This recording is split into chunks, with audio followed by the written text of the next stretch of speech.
Bayangan alam hampir dibersihkan dari binatang buasnya yang masih ada. Tapi kali ini bukan Suho yang memimpin serangan itu. Abu-abu, serigala muda yang menampilkan keganasan dan keterampilan barunya, Beru mengakui usaha Grey dengan rasa persetujuan yang langka. Ia mendorong serigala muda itu untuk terus mengasah kekuatannya, menekankan pentingnya membantu Raja Muda. Grey menggeram sebagai jawaban, semangatnya yang berapi-api terlihat jelas dalam tindakannya. Saat Suho menyaksikan adegan itu terungkap, ia tidak bisa menahan tawa melihat tingkah Grey beradaptasi lebih cepat dari yang awalnya ia duga. Ada sesuatu yang lucu dari suara primal serigala itu menyatu dengan perburuannya yang disiplin. Pemberitahuan dari sistem mengganggu pikiran Suho.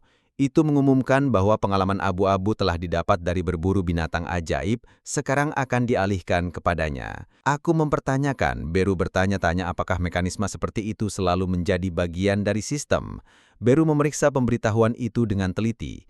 Meskipun bimbang, Suho mempertimbangkan fitur baru ini dengan serius, sementara setengah dari pengalaman itu tampaknya berkurang. Ide pengalaman meningkat secara otomatis tanpa keterlibatan langsung adalah terobosan. Itu memegang potensi untuk mempercepat pertumbuhan mereka dan efisiensi dalam pertempuran. Beru pernah ahli strategi, menyarankan menjadikan abu-abu sebagai pemburu utama di alam bayangan. Geraman naluriah Grey menandakan keraguannya, tapi kekuatan dan kemampuannya yang semakin besar tak terbantahkan. Pemberitahuan lain muncul. Sebelum Suho memperlihatkan jendela status, sistem mengumumkan bahwa Suho telah memenuhi persyaratan untuk memperoleh quest dengan mengalahkan sejumlah magic beast tertentu di dalam Shadow Dungeon. Ide quest harian membuatnya penasaran.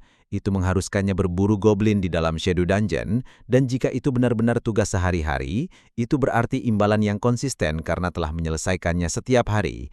Beru mengamati notifikasi yang ditawarkan, wawasannya. Ia berspekulasi bahwa maksud sistem adalah untuk sepenuhnya mengintegrasikan Shadow Dungeon ke dalam domain Suho. Untuk mencapai hal ini, Suho perlu membersihkannya secara menyeluruh, dimulai dari goblin-goblin yang mengerumuni area luas dungeon yang besar itu. Menghadirkan tantangan, Suho menimbang-nimbang bagaimana ia akan menemukan dan melenyapkan 100 goblin berserakan di hamparan yang begitu luas. Lalu sebuah ide muncul. Ia memanggil inventarisnya. Ia mengambil sebuah barang langka yang pernah ia peroleh saat perburuan sebelumnya, sebuah seruling tanduk. Artefak ini pernah digunakan oleh Goblin Centurion untuk menggalang bawahan mereka. Menaikkan seruling yang ia tiupkan ke dalamnya, mengirimkan panggilan menggema melalui dungeon yang padat. Efeknya langsung, goblin-goblin itu tertarik oleh suara familiar yang muncul dari semak-semak dan bayangan. Berbondong-bondong mereka menyerang ke arah Suho serempak. Gerakan kacau mereka sangat kontras dengan rencana Suho yang diperhitungkan. Tanduk itu telah bekerja persis seperti yang ia perkirakan. Beru menyaksikan dengan kagum, memuji kecerdikan Suho untuk memanipulasi naluri goblin dengan begitu efektif. Tak kalah cemerlang, Suho mengepalkan tinjuannya arat-arat, tenaga mentah melonjak dari tubuhnya saat ia menghadapi gerombolan goblin yang tiada henti. Tanpa ragu, ia menyerang barisan mereka, tinjuannya beradu dengan rahang mereka. Setiap serangan menjatuhkan mereka seketika.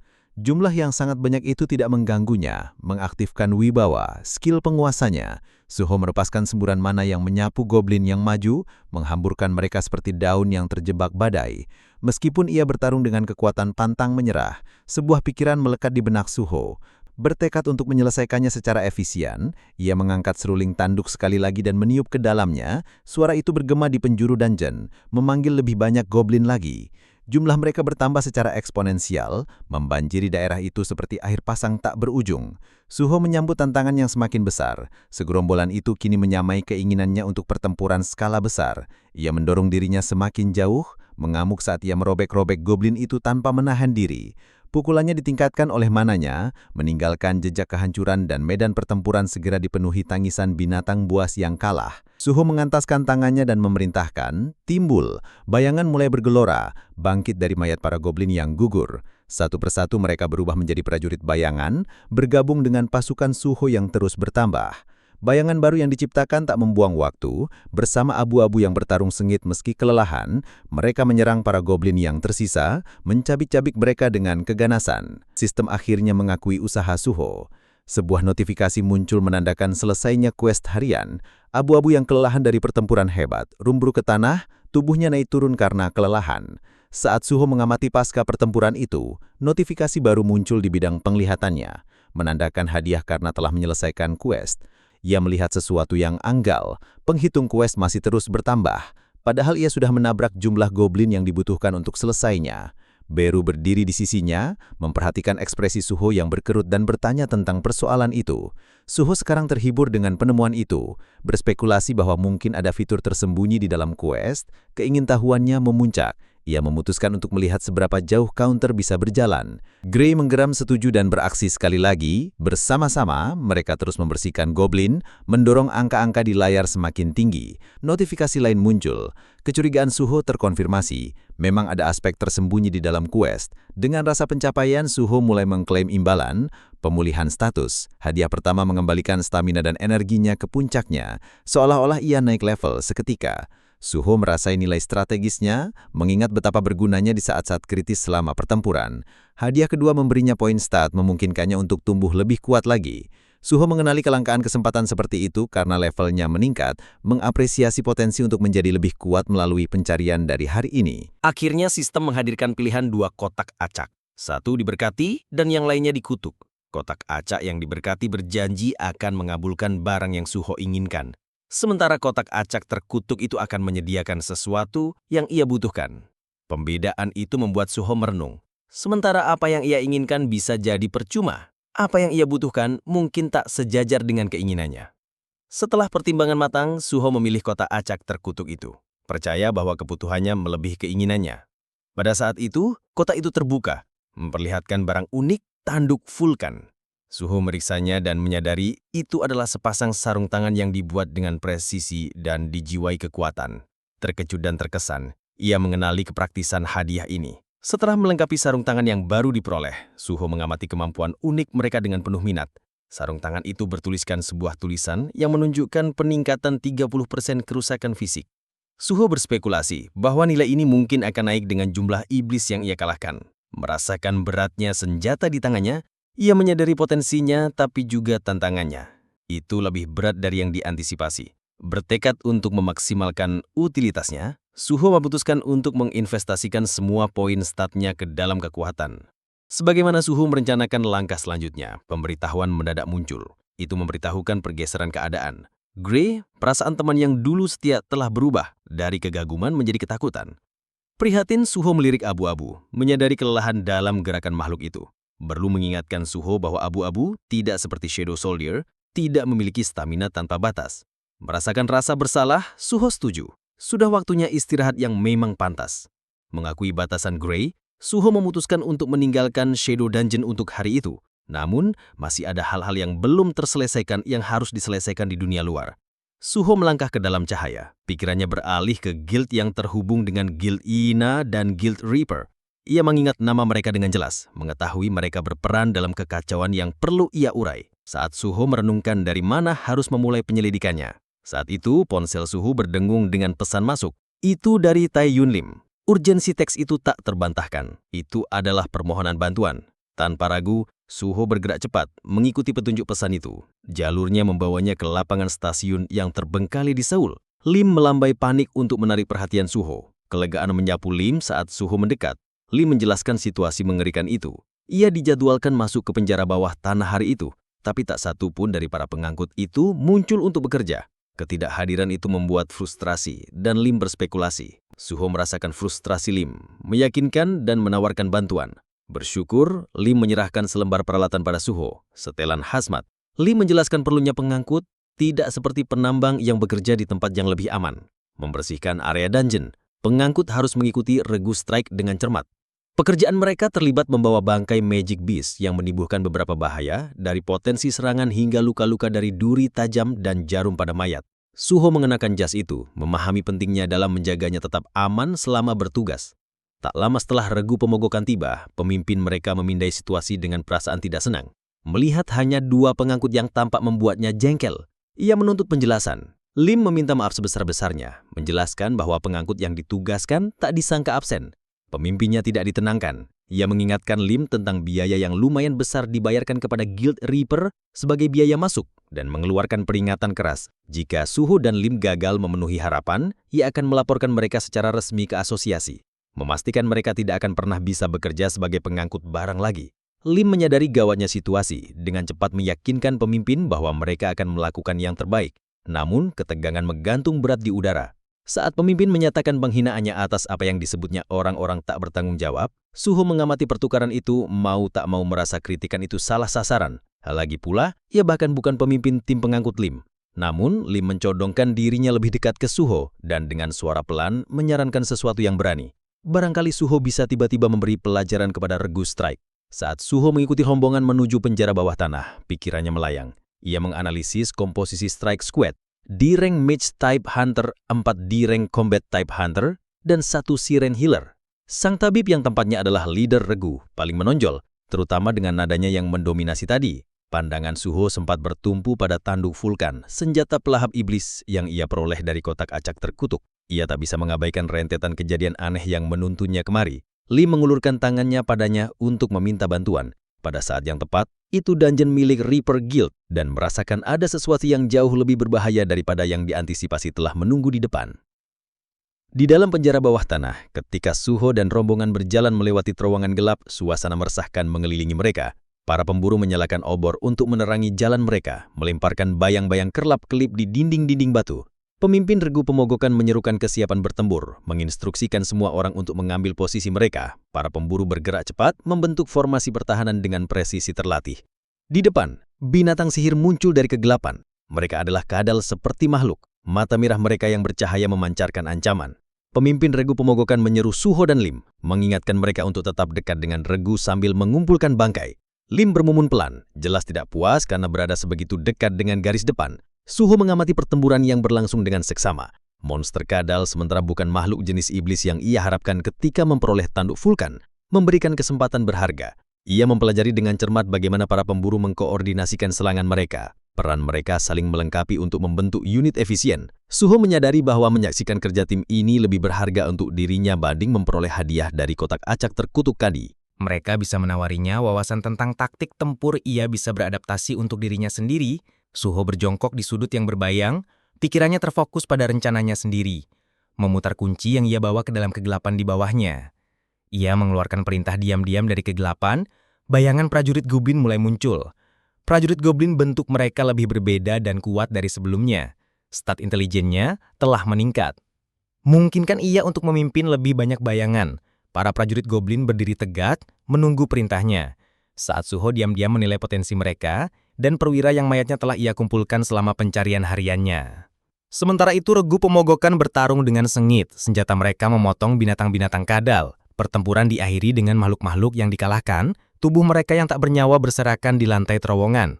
Pemimpin regu pemogokan mengumumkan jeda yang menyatakan bahwa usaha berburu mereka terbatas karena hanya memiliki 2 anggota, namun saat pandangannya beralih ke seberang medan perang, ia membekukan apa yang dilihatnya, membuatnya kebingungan. Mayat binatang sihir sudah dikumpulkan dengan kecepatan mencengangkan, mata si pemimpin membelalak saat menyaksikan prajurit bayangan Suho diam-diam dan efisien melaksanakan tugas. Dengan terbata-bata, si pemimpin menoleh ke arah Suho, menuntut penjelasan. Suho menegaskan bahwa makhluk-makhluk itu memang surat panggilannya. Lee mengamati pertukaran itu, menguatkan diri untuk konfrontasi lagi. Sebaliknya, sikap si pemimpin bergeser sepenuhnya. Diliputi rasa kagum dan putus asa, ia meraih tangan Suho, memohon padanya untuk bergabung dengan tim pemogokan mereka sebagai anggota penagihan eksklusif. Janji-janji gaji tertinggi membanjiri secara berurutan, tapi Suho ragu-ragu. Dengan tegas menyatakan bahwa ia tak berniat melanjutkan sebagai buruh penagih. Sebelum pembicaraan sempat berlanjut, salah seorang pemburu mengeluarkan teriakan panik menarik perhatian semua orang. Ia melaporkan bahwa mayat manusia telah ditemukan di dekatnya. Ekspresi sang pemimpin menjadi gelap saat ia bergegas menuju sosok tak bernyawa itu. Berlutut di samping tubuh sang pemimpin, memastikan itu memang mayat. Api biru berkedip-kedip tidak menyenangkan di sekitar sisa-sisa, pemandangan tak wajar di terowongan bayangan. Namun tak ada laporan yang pernah menyebutkan monster yang mampu menggunakan api di Soul Station. Aku menoleh pada Suho, suaranya berat karena prihatin.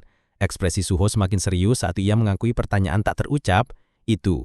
Melihat api biru memicu ingatan mereka, baru-baru ini berbenturan dengan makhluk aneh. Pikiran Suho berpacu, menyatukan petunjuk, pandangannya tertuju pada kobaran api sambil bergumam bahwa mayat ini berbekas lahir mati. Pemimpinnya menatap Suho dengan kebingungan ketika istilah lahir mati tenggelam di ia. Mempertanyakan apakah ini jenis monster baru, jenis yang terbakar dengan api biru. Suho mengangguk mantap menceritakan bagaimana telah terjadi insiden salah lahir di universitasnya. Tiba-tiba, para pemburu lain memanggil, mendesak, mengumumkan lebih banyak penemuan satu demi satu. Mayat lebih banyak ditemukan berserakan di sekitar area masing-masing, diselimuti api biru menakutkan yang sama. Pemandangan itu membuat semua orang gelisah, tapi Suho mempertahankan ketenangannya dan menyarankan untuk melaporkan kejadian itu ke asosiasi sebelum melanjutkan perburuan. Mr. Kapten ragu-ragu sesaat menimbang situasi. Ia mengakui keanehan fenomena itu, tapi menyimpulkan bahwa korban-korban ini tampaknya adalah orang-orang biasa, bukan pemburu yang percaya diri dengan kekuatan tim mereka yang terdiri dari individu C dan D, rank yang terbangun. Ia memutuskan untuk maju terus, menyampaikan keputusannya kepada Regu. Ia menginstruksikan mereka untuk terus maju, tapi Suho tertenggun dengan pilihan sang kapten, mempertanyakan mengapa mereka terus berlanjut meskipun jelas bahaya. Nalurinya mengatakan, tandanya keguguran jauh lebih berbahaya daripada yang muncul. Namun sang kapten menegaskan otoritasnya, mengingatkan Suho bahwa dialah yang membuat keputusan untuk tim strike. Ia menginstruksikan tim penagihan yang termasuk Suho dan Lim untuk menangani sisa-sisa dan kemudian mengikuti di belakang. Lim menghela nafas berat, ketidaknyamanannya terlihat. Sebutan Mistborn telah membawa keakratan yang meresahkan dan ia menggumamkan ketakutannya akan bertemu mereka lagi. Suho meliriknya serius, menanyakan apakah Lim memiliki keahlian untuk berlari. Ketika Lim menegaskan, tatapan Suho menajam. Ia menginstruksikan Lim untuk segera melarikan diri jika keadaan menjadi kacau, menekankan ketidakpastian bahaya apa yang mungkin terbentang di depan. Dengan perintah yang diberikan, Regu maju. Langkah mereka menggema tembus gelapnya terowongan yang tidak menyenangkan saat cahaya remang-remang dari obor mereka berkedip hantam dinding. Lolongan mengetakutkan di jauhan bergema di udara yang berasal dari dalam ruang tersembunyi di Mistborn. Tertahan oleh tali, wujud mereka berkedip dengan abi biru. Penderitaan mereka tampak jelas dalam geraman mereka. Mengawasi mereka adalah 3 binatang lain yang berbeda dari Mistborn. Salah satu binatang bergumam dengan frustasi tentang kelemahan api yang menyelitani teman-temannya. Itu menunjukkan masalah yang sedang berlangsung dengan pasokan kayu bakar mereka. Binatang kedua menjelaskan bahwa Hyena Guilds yang telah menjadi pemasok utama mereka sedang menghadapi kesulitan.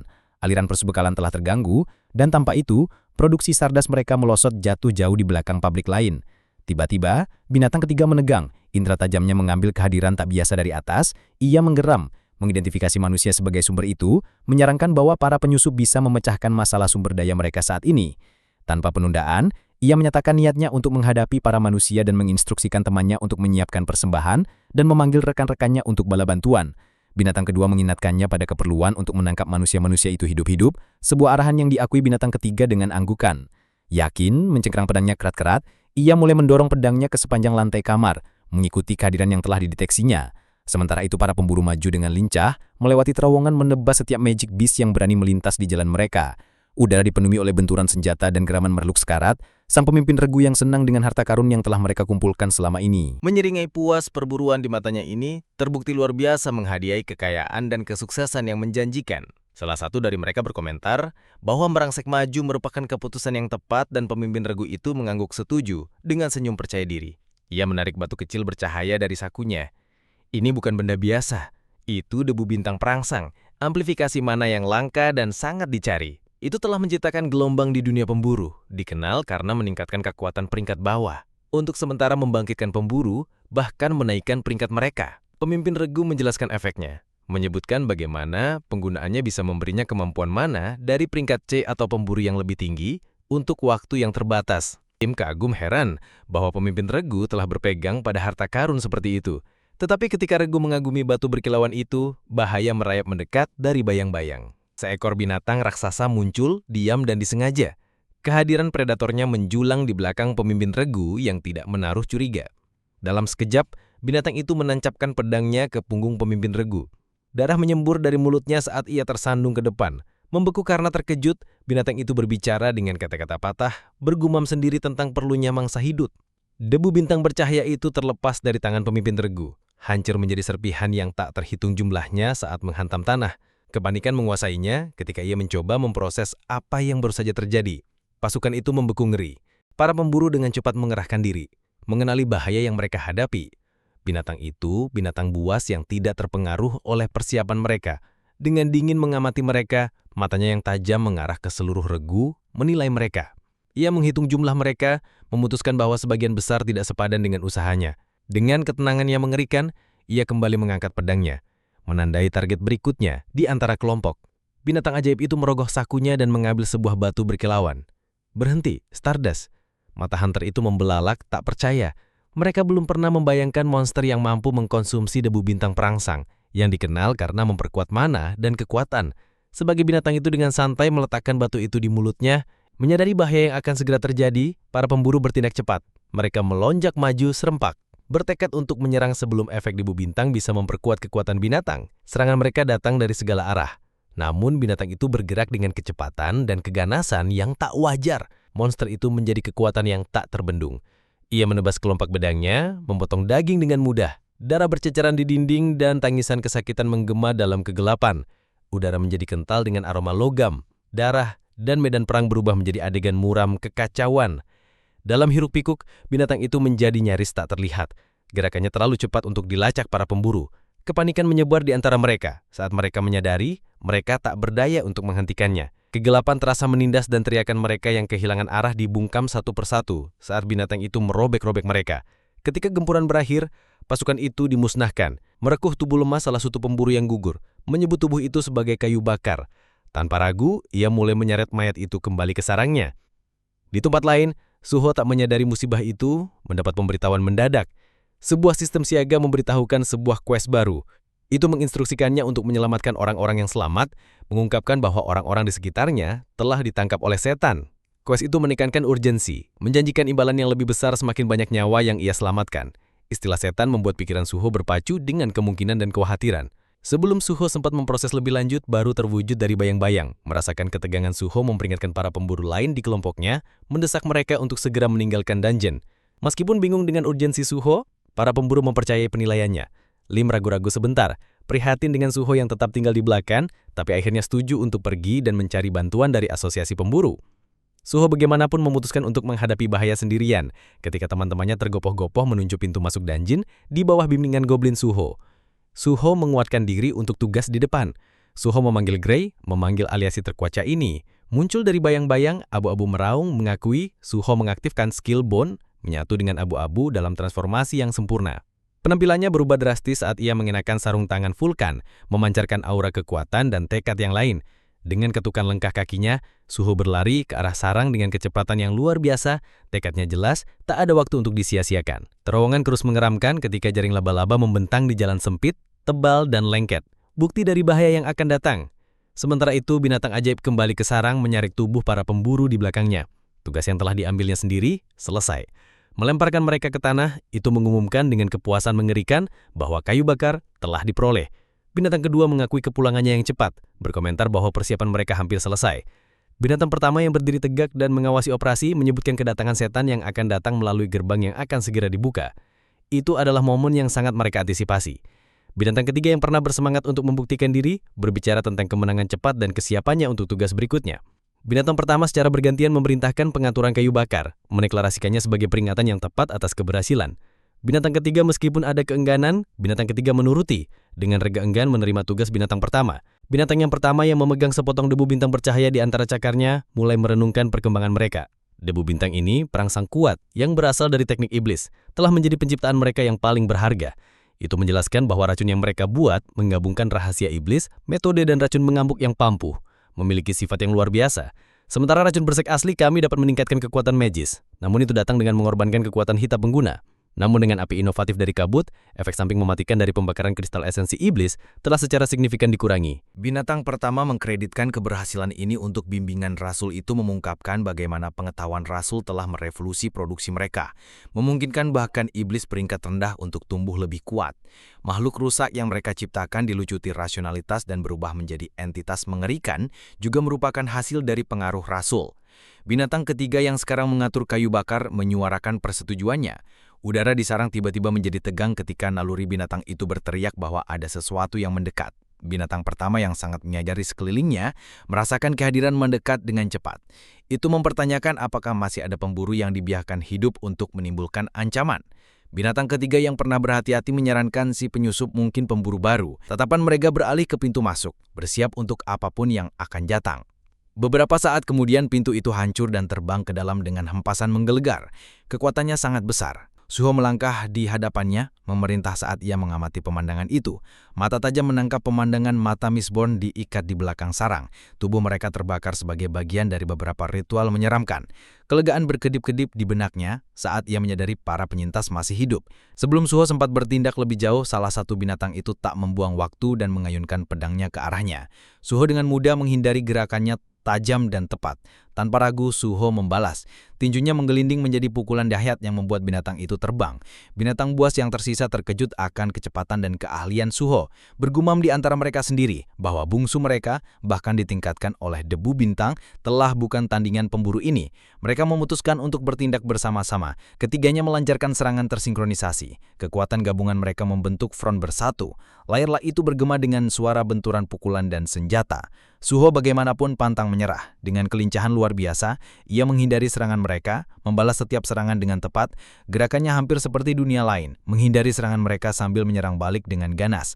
Tapi efek Stardust mulai terwujud sepenuhnya. Berderak energi menggetarkan melonjak melalui para iblis, memperkuat kekuatan mereka lebih jauh. Salah satu binatang buas dari kejauhan melepaskan ledakan terkonsentrasi energi ini ke arah Suho. Mantra itu memukulnya dengan kekuatan menggetarkan yang mengakarnya di tempatnya. Tubuh Suho membeku, tidak bisa bergerak dan ia berjuang bahkan untuk berbicara. Pada saat itu, Suho memanggil tenaga dalamnya, bibirnya akhirnya terbuka dan dia mengucapkan perintah yang timbul. Bayangan gelap meletus dari tanah, berputar-putar dengan aura mengancam. Prajurit bayangan Suho muncul dengan kekuatan penuh, bentuk mereka tajam dan mengintimidasi. Di antara mereka adalah Shadow Goblin yang langsung menyerang para iblis dengan ganas. Serangan mendadak mereka sejenak mematahkan momentum iblis, memberi waktu berharga bagi Suho untuk pulih. Para iblis berdiri mematung tak percaya saat Shadow Soldier muncul. Memanfaatkan momen gangguan, Suho menyerang dengan presisi dan kekuatan. Mendaratkan pukulan dahsyat yang melemparkan salah satu iblis dengan keras keluar dari ruang tempat mereka berdiri. Kekuatan pukulan itu membuat iblis yang tersisa berkumpul kembali. Terguncang tapi cepat berkumpul untuk menilai kembali situasi mereka. Mereka bertukar pandang waspada, mengingat kenangan yang ingin mereka lupakan. Wewenang yang terpandar dari prajurit bayangan Suho menyerupai kekuatan yang pernah mereka lihat sebelumnya.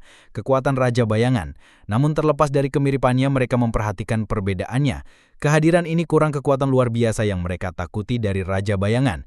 Mencuri diri mereka sendiri. Iblis melepaskan kemarahannya, mengiris-iris prajurit bayangan Suho dengan satu ayunan pisau mereka. Kepercayaan diri mereka melonjak saat mereka merasionalisasi ketakutan mereka. Jika Suho bukan bayangan sebenarnya, Raja, tidak ada alasan untuk diintimidasi. Suho tetap tenang, menghitung langkah selanjutnya saat ia mengamati kerja tim mereka. Secara individual, iblis-iblis ini lebih lemah dari binatang perkasa Broki yang pernah dia hadapi. Namun kekuatan gabungan mereka menimbulkan tantangan nyata. Menghidupkan kembali Shadow Goblin berulang kali menguras mananya, dan dia menyadari pendekatan ini tidak akan bertahan lama. Pikiran Suho kembali melayang pada percakapannya dengan Beru. Bayangan setia pernah menjelaskan keterbatasan Shadow Soldier. Mereka semakin lemah semakin lama mereka tinggal dalam kematian. Ingatan dan kekuatan mereka memudar. Suho telah memilih untuk menjaga mayat Broki tetap utuh, merasakan potensinya. Ia mengingat penyesalan yang dia lihat di saat-saat terakhir Broki, makhluk yang dikendalikan dan dilucuti kehormatannya oleh Itarim. Ia percaya jika diberi kesempatan Broki mungkin bertarung dengan gigih, didorong oleh keinginan untuk merebut kembali martabatnya. Tapi agar rencana ini berhasil, Suho membutuhkan izin dari Grey, rekannya yang teguh. Dengan anggukan khusyuk, Grey menyetujui pemahaman diamnya mengasahkan keputusan Suho. Suho memanggil kunci penjara bawah tanah bayangan, memelintasnya pada bayangannya sendiri dengan presisi. Perintah itu terdengar jelas dalam suaranya saat ia mengaktifkan otoritasnya. Timbul bayangan melingkari tubuh tak bernyawa Broki, melonjak dengan energi yang mengancam. Sosoknya menjadi gelap namun penuh dengan tujuan. Dengan bunyi gedebuk yang memekakkan telinga, transformasi Broki menjadi prajurit bayangan Suho telah selesai. Broki berdiri tegak, wujudnya yang besar memancarkan aura kekuatan primal. Raungannya bergema melalui sarang, deklarasi kembalinya dia ke medan pertarungan. Para iblis tercengang, kepercayaan diri mereka terguncang sekali lagi. Mereka langsung mengenali Broki, tak mampu memahami bagaimana Suho mengalahkan binatang buas yang begitu tangguhnya. Tantangan baru ini menantang segala pengetahuan mereka tentang Suho. Tatapan tajam Suho beralih di antara sekutunya sendiri, Abu dan Broki. Jumlah mereka sekarang cocok dengan setan dan Suho Suho merasakan timbangan pertarungan yang menguntungkannya. Dengan tekad berkobar di matanya, Suho melompat ke dalam keributan pertarungan yang berkecamuk. Bayangan dan kekuatan iblis bentrok dalam badai kekuatan dan strategi tanpa henti. Di tengah kekacauan muncul sosok kehadirannya memerintah dan pantang menyerah. Dia berdiri di tepi pertarungan, tatapan tajamnya menganalisa pemandangan itu. Konflik di hadapannya memicu rasa penasaran dan kegelisahan saat ia mencoba menguraikan sumber panggilannya.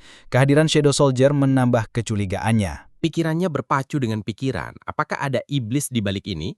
Mungkin mencari hidupnya, sementara itu Suho menekan kelebihannya terhadap para iblis. Pisau mengiris udara, tapi kelincahannya yang tak tertandingi memungkinkan dia untuk menghindari setiap gerakan mereka. Tantangan vulkan yang dia pegang menangkis serangan mereka. Permukaan terpesona mereka bersinar samar dengan tekadnya merebut celah. Suho menancapkan lututnya ke wajah satu iblis dengan kekuatan dahsyat, menimbulkan geraman parau kesakitan saat makhluk itu terhuyung ke belakang. Merasakan kemenangan, Suho melompat ke depan untuk menghabisinya. Dia melihat kesempatan untuk melenyapkan salah satu musuhnya, melepaskan gelombang energi listrik yang diresapi dengan debu bintang. Kekuatan mentahnya menghentikan serangan Suho, memaksanya untuk mundur sejenak. Frustrasi berkedip dalam ekspresinya saat pertempuran semakin rumit. Para iblis bekerja sama dengan mulus. Kohesi mereka membuat mereka menjadi lawan yang tangguh. Setiap iblis mengimbangi kelemahan yang lain. Yang termuda di antara mereka sekarang diresapi dengan energi Stardust. Menjadi lebih berbahaya. Pikirannya berpacu dengan perhitungan. Kepemilikan Grey menguras mananya dengan cepat, dan Brockie sekarang menjadi prajurit bayangan, tapi lebih lemah dari bentuk aslinya. Sudah mendekati batasnya. Kekuatan Brockie telah difokuskan untuk menahan satu iblis. Menjadi jelas baginya bahwa jika pertarungan berlanjut dengan kecepatan ini, dia akan segera kehabisan mana. Satu-satunya jalan menuju kemenangan terletak pada pemisahan iblis melanggar koordinasi mereka, sehingga dia bisa menjatuhkan mereka satu persatu. Suho menyusun strategi. Sosok misterius itu melangkah dengan percaya diri ke tengah medan perang. Kehadirannya menginterupsi pertempuran saat semua mata menoleh ke arahnya. Akhirnya, kehadiran sosok itu menjadi jelas. Itu Esil. Tanpa ragu, ia menyuarakan tujuannya. Berbicara tak lain adalah Sung Jinwo. Mata Suho membelalak terkejut saat memproses kata-katanya. Seorang pesatria wanita yang terluka telah muncul di tengah pertempuran yang kacau ini, dan ia mencari ayahnya. Pertanyaan berputar-putar di benaknya. Siapa dia dan mengapa ia ada di sini? Beru sama-sama heran mengenali Esil. Seketika nadanya membawa campuran antara terkejut dan akrab saat ia menyikapi Esilnya secara bergantian. Menoleh ke arah Beru, ekspresinya berbinar senang. Rasa nostalgia menguasainya saat ia mengenali suara yang dikenalnya itu. Ia terkekeh, hangat merangkul Baru dengan sukacita yang tulus. Meskipun wujudnya saat ini, kebahagiaannya meluap saat ia menanyainya. Ingin sekali mengetahui di mana Sung Jinwo berada dan penasaran dengan Suho, manusia asing di tengah-tengah mereka. Beru sedikit bingung mulai menjelaskan situasi, mengisyaratkan bahwa ada banyak hal yang harus diceritakan. Di kejauhan, para iblis menyaksikan adegan itu terungkap. Indra tajam mereka menangkap sikap Esil yang tidak biasa. Kehadirannya adalah sebuah anomali, terutama mengingat keterkaitannya yang tampak jelas dengan musuh-musuh mereka. Keterlibatannya berpotensi memperumit masalah bagi para iblis, dan mereka berunding langkah selanjutnya dengan hati-hati. Esil yang tidak menyadari setan-setan yang berkomplot mengungkapkan kelegaannya karena menemukan Beru.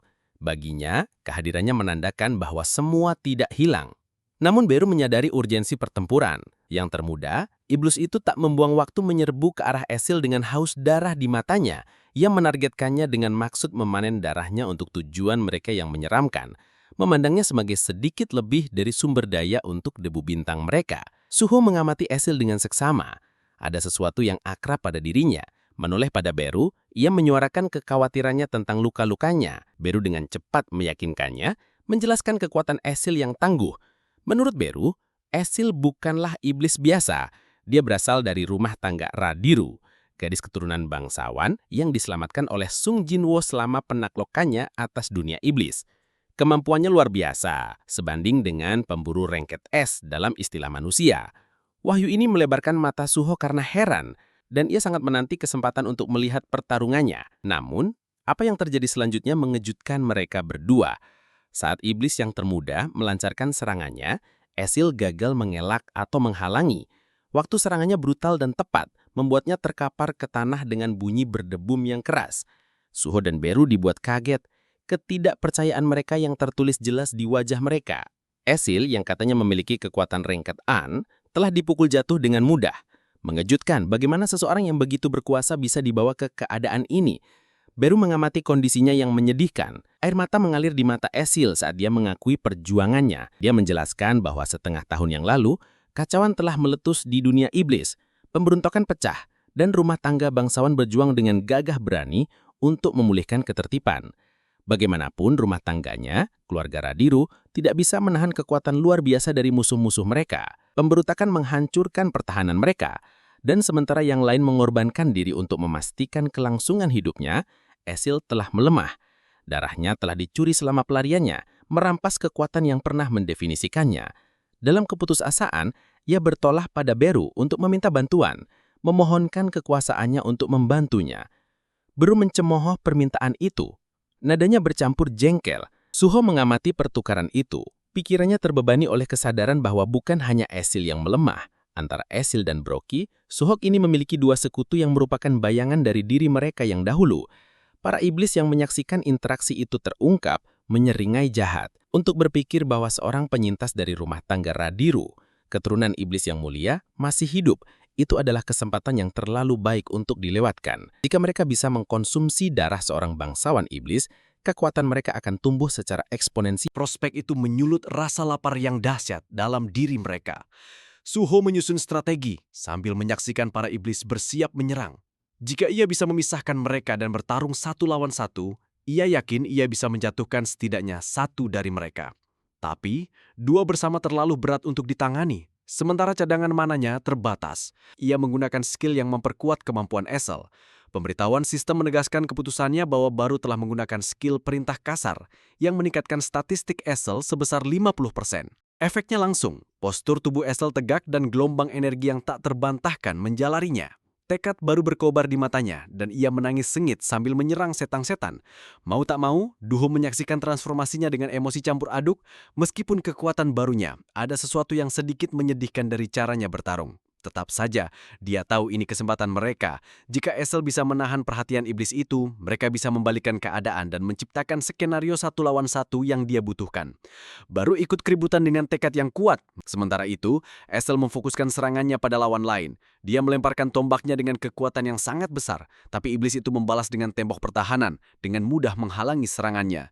Iblis ketiga melihat momen ini untuk menyerang, mendebas Esil dari belakang dengan tepat. Darah tumpah dari lukanya saat Esil menjerit parau kesakitan. Iblis itu mencebir penuh kemenangan, percaya ia telah mengamankan darah berharga seorang bangsawan iblis. Bagaimanapun Suho tidak membiarkan kesumatan ini tergelincir. Dengan ledakan kecepatan, ia berlari ke dalam kekacauan yang melompat tinggi ke udara. Ia menurunkan kedua sikunya dilindungi oleh sarung tangan vulkan, langsung ke kepala iblis itu. Benturannya membuat iblis itu terbang seperti rudal, menabrak dengan keras ke dinding di dekatnya. Suho tidak membuang waktu mengikuti jalan iblis itu. Ia memberikan pukulan telak yang melesat yang membelah wajah iblis itu menjadi dua. Makhluk itu mengeluarkan teriakan penderitaan sebelum menyerah pada akhirnya. Saat Suho berdiri di tengah-tengah buntut, sebuah pemberitahuan sistem muncul di hadapannya bahwa kau telah membunuh iblis berperingkat rendah dan menaikkan level 1. Esil didorong oleh kemauan keras belaka, memaksa diri kembali berdiri meskipun sebelumnya cedera. Iblis kedua menyadari apa yang telah terjadi, membeku tak percaya sekutu bungsunya telah tumbang, dan kepanikan mulai menyelimuti suaranya. Kemajuan tanpa henti Esil membuatnya gelisah. Tapi ledakan energinya tidak berlangsung lama. Gelombang kelemahan yang tiba-tiba mengalahkan Esil saat kekuatannya memudar. Sebuah pemberitahuan muncul bahwa target skill telah menghabiskan energinya. Efeknya telah berakhir. Tubuhnya ambruk ke tanah terkuras dan tak mampu melanjutkan. Iblis yang merasakan kesempatannya untuk melenyapkannya bergerak untuk membunuh. Tapi sebelum ia sempat bertindak, Suho muncul di belakangnya dengan sigap dan diam seperti bayangan. Dengan cengkeraman tak henti-hentinya, Suho menangkap iblis itu dalam headlock dan memutar dengan kekuatan brutal. Tubuh iblis itu kusut tak bernyawa ke tanah. Suho melangkah mundur, napasnya stabil saat menilai situasi. Dengan dua iblis turun, suaranya terdengar dalam tekad. Iblis terakhir yang berdiri merasakan gelombang pasang bergeser seluruhnya melawannya. Pendiriannya yang dulu percaya diri goyah saat dia menyadari keuntungan hilang. Kini merekalah yang dirugikan. Kalah jumlah dan kalah jumlah. Frustasi dan kemarahan memenuhi pandangannya sambil bergumam getir tentang rekan-rekannya yang gugur. Tapi ia belum siap menyerah. Rocky dengan tekad tak tergoyahkan dibebankan pada iblis yang tersisa. Tapi yang mengejutkan, iblis itu berlari menjauh, mengabaikan binatang besar itu. Seluruh fokusnya telah beralih. Ia menargetkan Esil. Pikiran iblis itu berpacu saat ia mengulurkan tangannya ke arahnya, mendambakan kekuatan yang ia yakini akan diberikan darah bangsawannya.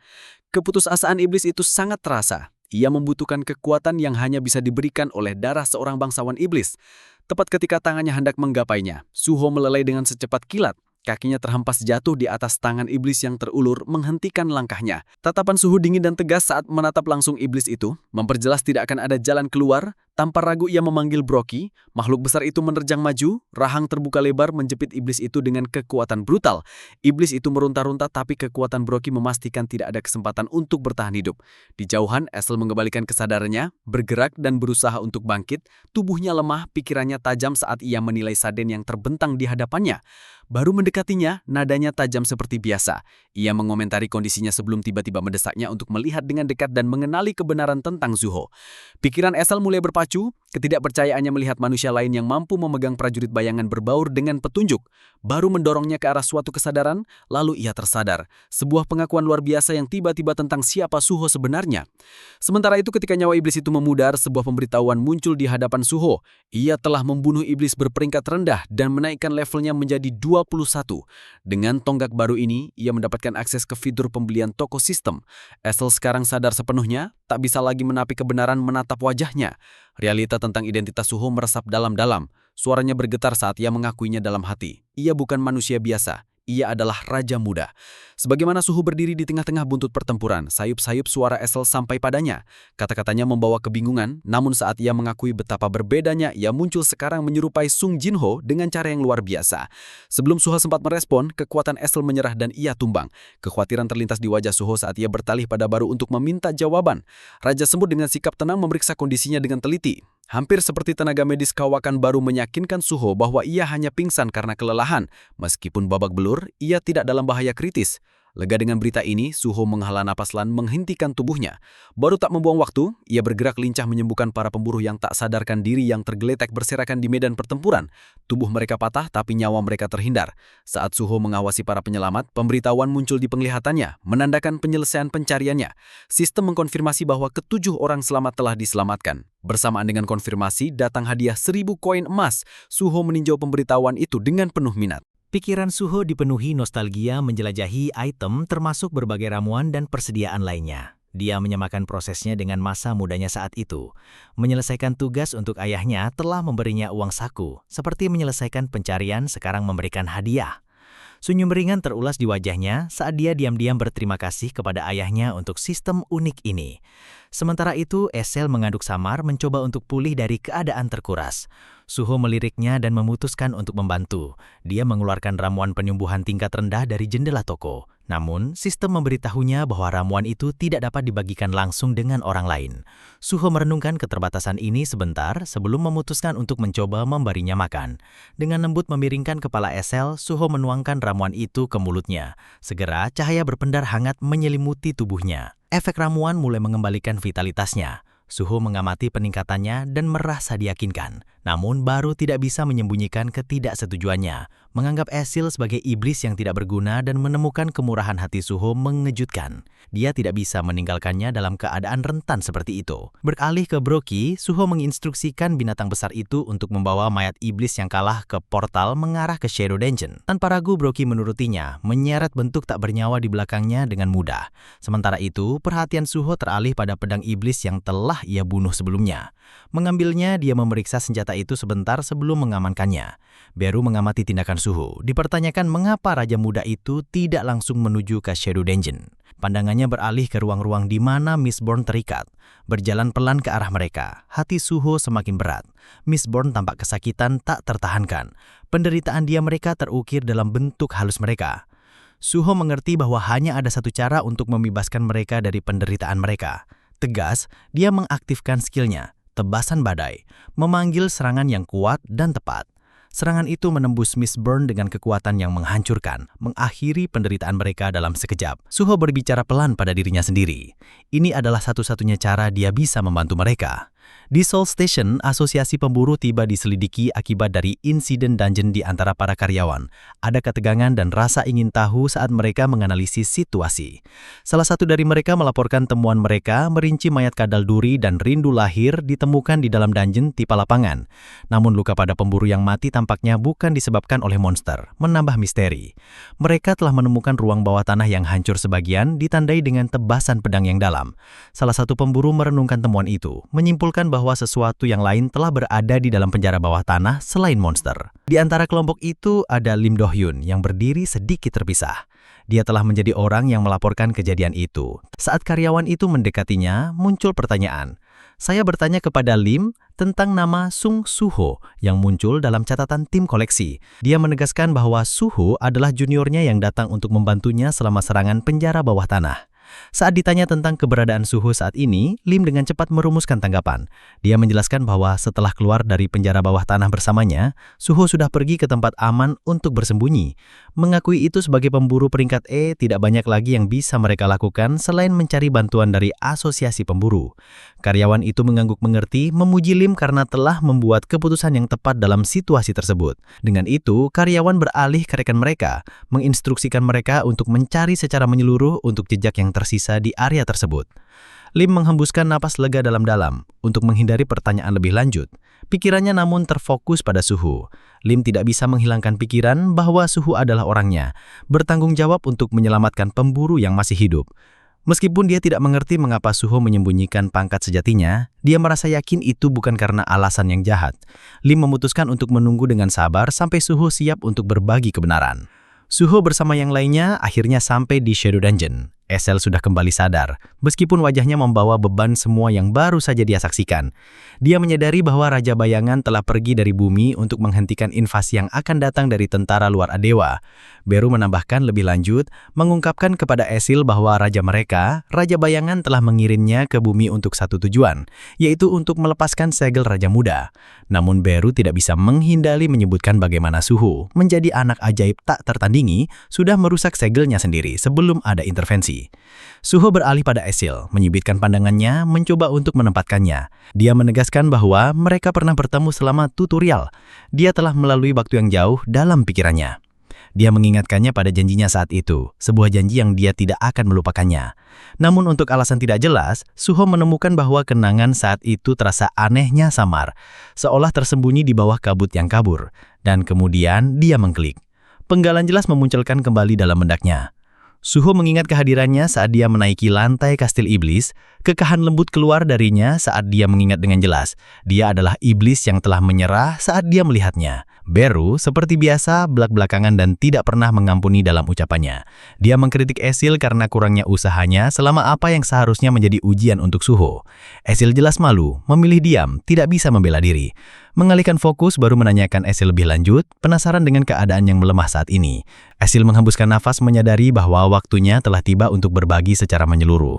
Menoleh pada Suho, dia mulai menjelaskan secara mendetail. Esel menceritakan bagaimana Raja Bayangan pernah membasmi Raja Iblis dan semua bangsawan iblis, meninggalkan alam iblis dalam damai dan bantu ruahnya telah naik menjadi terkenal, menjadi keluarga paling berkuasa di alam iblis. Mereka telah menunggu dengan sabar selama dekade bertahun-tahun berharap dipanggil untuk mengabdi sekali lagi di kastil iblis. Namun Raja Bayangan belum pernah memanggil mereka. Waktu terus berjalan dan hidup tetap damai bagi mereka, hingga setengah tahun yang lalu. Itulah saat keseimbangan alam iblis mulai bergeser. Esul menggambarkan bagaimana sebuah perangsang amplifikasi kekuatan sihir yang dikenal sebagai Stardust sudah mulai beredar di antara para iblis. Perangsang ini meskipun kuat membawa serta korupsi dan kekacauan. Kedamaian yang mereka kenal sekian lama perlahan-lahan dicabik-cabik. Mendengar nama Stardust memicu sesuatu di benak Suho. Ia mengingat percakapan samar bisik-bisik di antara para iblis yang ia lawan tadi. Saat pertempuran mereka sempat menyinggung sesuatu tentang Stardust. Esul melanjutkan ceritanya, suaranya bergetar saat kenangan menyakitkan itu muncul kembali. Ia menjelaskan bahwa sementara Stardust tidak terlalu berpengaruh pada iblis peringkat tinggi yang sudah memiliki kekuatan sihir yang besar, itu adalah kesempatan berbahaya bagi yang lebih lemah. Bagi iblis berperingkat rendah, perangsang itu membuat mereka bisa meningkatkan kekuatan sihir mereka secara drastis tanpa biaya apapun. Kekuatan yang baru ditemukan ini berubah menjadi ambisi. Dengan Raja Bayangan absen dalam waktu yang lama, para iblis mulai bersatu di bawah pemberontakan. Tujuan tunggal mereka menargetkan rumah tangga Radieru, pelindung kastil iblis yang telah dipercayakan tugas ini oleh Raja Bayangan sendiri. Dimulai ketika pemberontakan yang tersebar dengan cepat meningkat menjadi perang habis-habisan. Selama setengah tahun mereka berjuang tanpa lelah untuk mempertahankan kastil iblis. Tekad mereka tetap tak tergoyahkan. Namun banyaknya dan keputusasaan para iblis yang memberontak terbukti luar biasa. Perlahan gelombang perang berbalik melawan mereka dan kekalahan menjadi tak terelakkan. Suara Esil goyah saat dia menggambarkan apa yang terjadi selanjutnya. Iblis-iblis itu tak berhenti pada kemenangan mereka, menangkap anggota rumah tangganya sebagai tawanan perang dan mengalirkan darah mereka. Darah para bangsawan iblis, darah murni yang pernah menjadi tanda kekuasaan dan kebangsawanan mereka menjadi bahan bakar bagi para pemberontak. Dengan meminumnya, iblis-iblis itu semakin kuat, keserakahan mereka yang tak mengenal batas. Ayah Esil dan sisa rumah tangganya jatuh sebagai tumbal. Dia juga telah ditangkap. Banyak tenaganya telah dicuri karena darahnya terkuras berulang kali, meninggalkannya melemah dan hancur. Semua orang dalam rumah tangganya telah berjuang dan mati, tapi dia sendiri telah selamat. Kini dengan alam iblis yang dicuri dan kastil iblis hilang, ia dibiarkan berkelana tanpa tujuan. Suho bukannya menegurnya karena bertahan. Ia berbicara dengan rasa syukur dan tekad. Ia mengingatkannya bahwa ia dan rumah tangganya telah berjuang dengan segala mereka. Mereka telah mempertaruhkan nyawa dalam kesetiaan pada ayahnya. Ia mengakui keberanian mereka dan beban yang mereka pikul, berjanji bahwa ayahnya akan bangga pada mereka. Suho kemudian membuat janjinya sendiri. Ia berterima kasih pada Esil atas semua yang telah dilakukan keluarganya dan bersumpah akan membantunya untuk berkumpul. Katanya mereka akan menghidupkan kembali rumah tangga Radieru. Bebannya tidak akan lagi menjadi miliknya seorang untuk dipikul. Saat Suho berbicara, sesuatu bergeser dalam Esil. Sebuah ingatan berkelebat dalam benaknya. Saat yang jauh bersama Jinu, sang Raja Bayangan, sendiri Genyu telah berbicara tentang persaingan sengit di antara rumah tangga iblis dan telah berjanji untuk membantu keluarganya bangkit menjadi nomor satu. Memori itu menyala terang di hati Esil saat ia menatap Suho, raja muda yang kini berdiri di hadapannya dengan tekad yang sama. Sebuah notifikasi berkedip-kedip di hadapan Suho memastikan pentingnya momen itu, bahwa yang terakhir selamat dari para bangsawan iblis berdarah murni, Esil mengucapkan terima kasih kepadamu. Esil menyeka yang batanya, dan dengan suara lembut tapi tegas dia mengoreksinya. Nama rumah tangganya adalah Radieru. Notifikasi lain tiba-tiba muncul di hadapan Suho, menanyakan apakah ia akan merekrut keturunan api putih, karena pesan mendadak rekan setimnya membuatnya tercengang dan ia berhenti sejenak untuk mempertimbangkan. Mungkinkah Esil adalah keturunan raja kedua? Ia bertanya-tanya apakah ini karena ia yang terakhir bertahan hidup bangsawan iblis berdarah murni.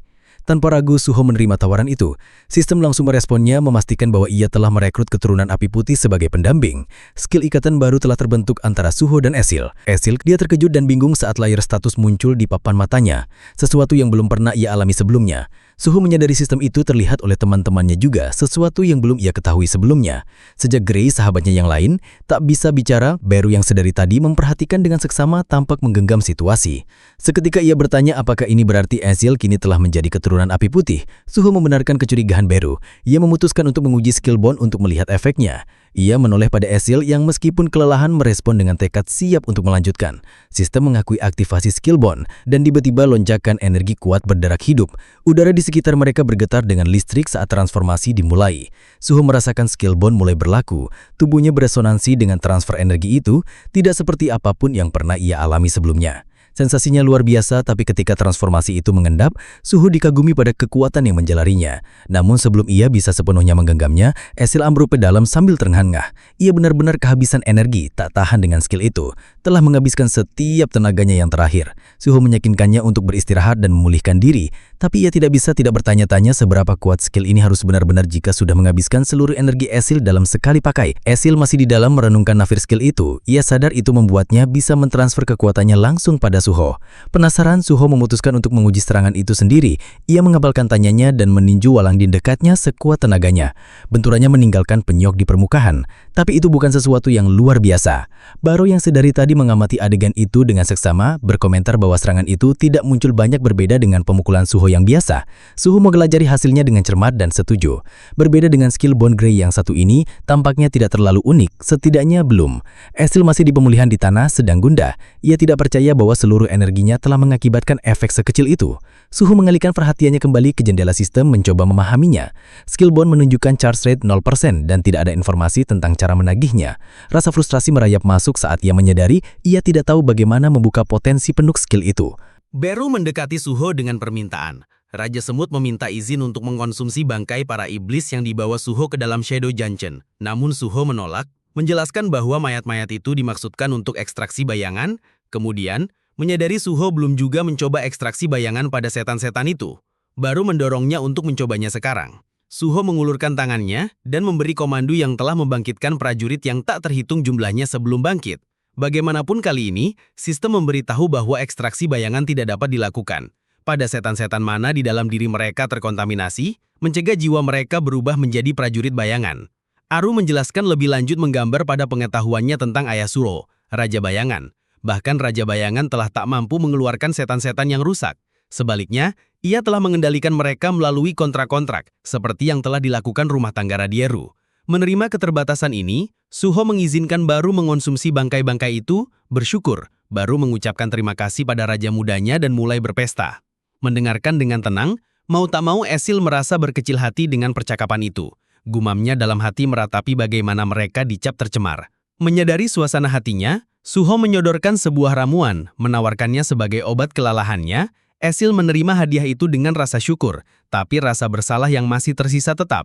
Ia merasa seolah dirinya selama ini hanyalah beban. Sejak bergabung dengan Suho, Suho meyakinkannya dengan sikap tenangnya yang biasa, mengakui bahwa Esil tidak punya tempat tinggal.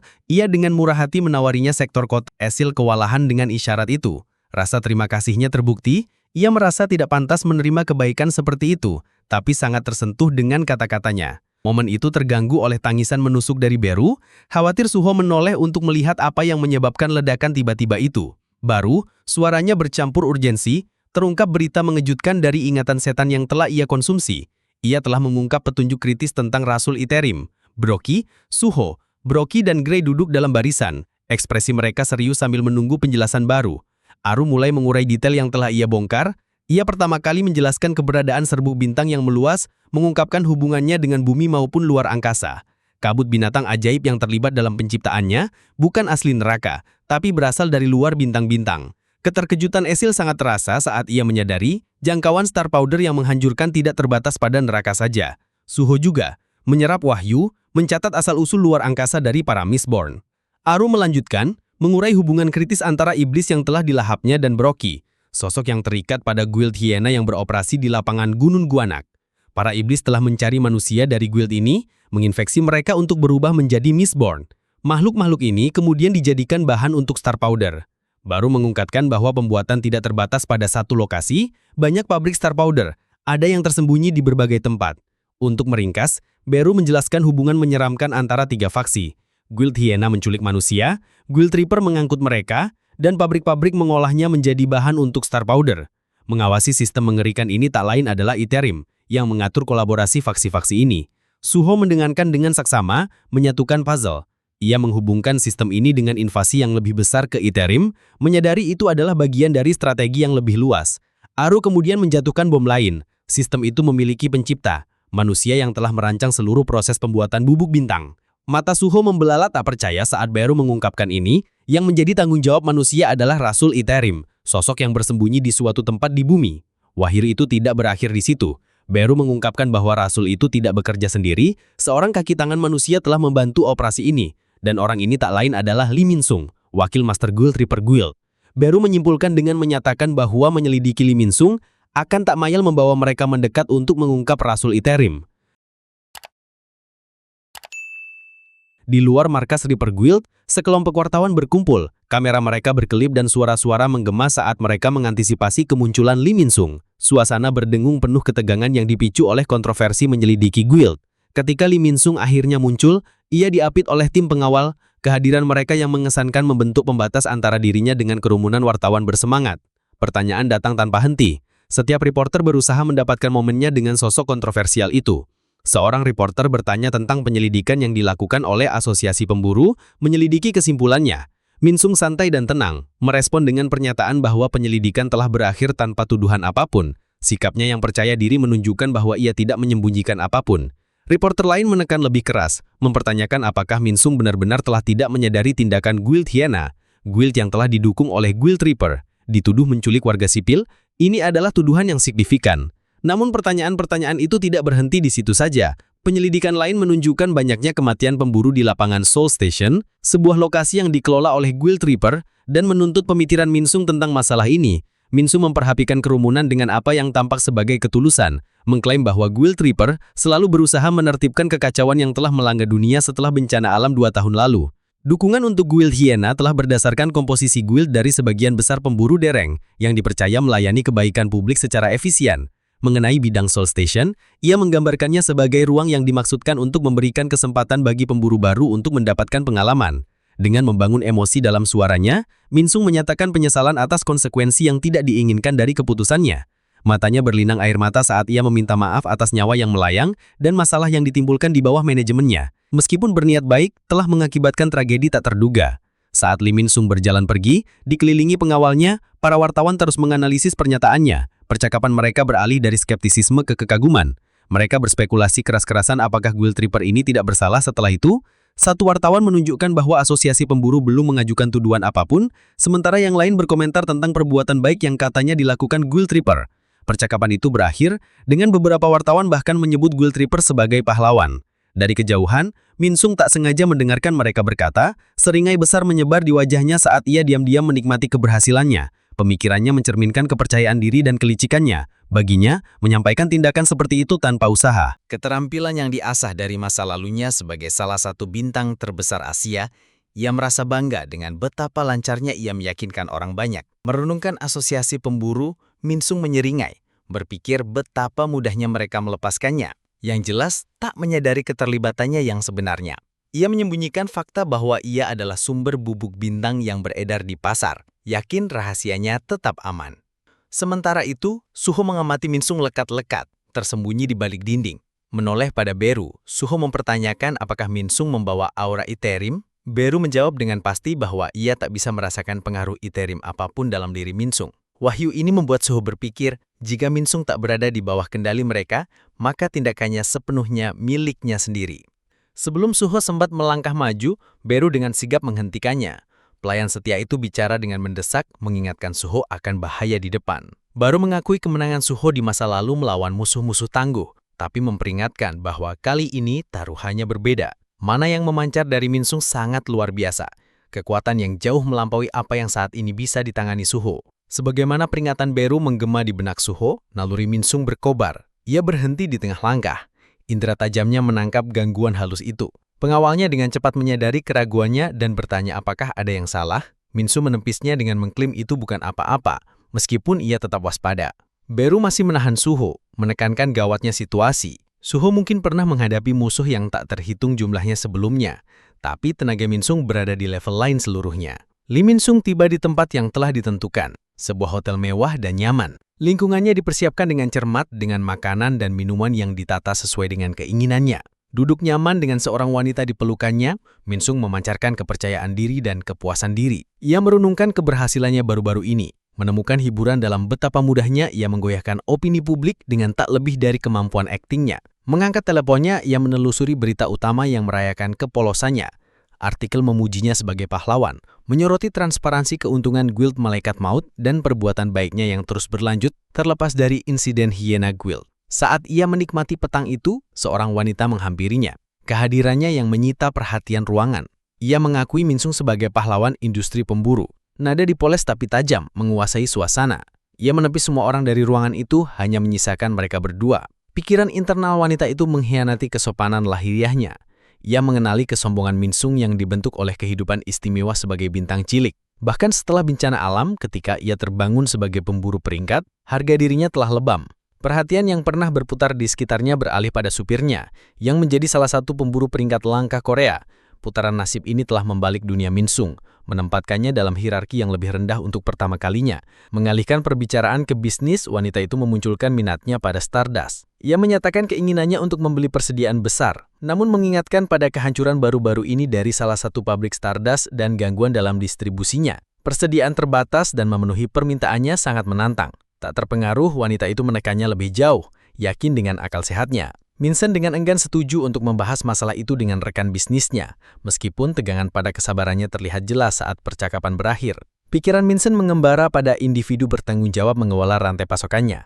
Akhir-akhir ini orang ini telah berhenti menjawab perintahnya, menciptakan kemacetan dalam operasinya. Dengan frustasi, Min-sung mempertimbangkan langkah selanjutnya, menyadari bahwa menyelesaikan masalah ini kini menjadi prioritas. Terima kasih telah menonton, like, share, dan subscribe jika kalian menyukainya.